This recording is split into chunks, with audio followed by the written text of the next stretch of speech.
Assalamualaikum, Le. Assalamualaikum warahmatullahi wabarakatuh.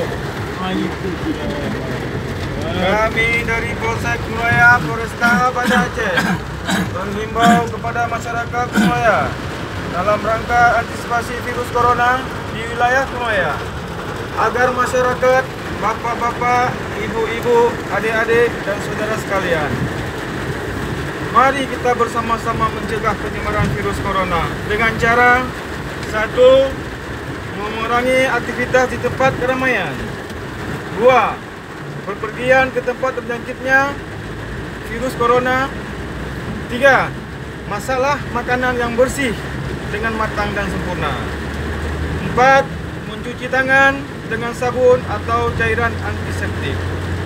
5. Menjaga area tempat kerja atau rumah agar tetap bersih. 6. Tingkatkan daya tahan tubuh dengan makan makanan yang bergizi, berbanyak buah dan sayur.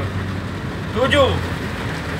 Bila menderita demam, batuk, dan sesak nafas, segeralah periksa diri Anda di puskesmas terdekat.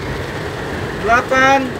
Marilah kita beribadah dan berdoa kepada Allah Subhanahu wa Ta'ala agar terhindar dari segala macam penyakit. Demikianlah yang dapat kami sampaikan kepada masyarakat Mulaya.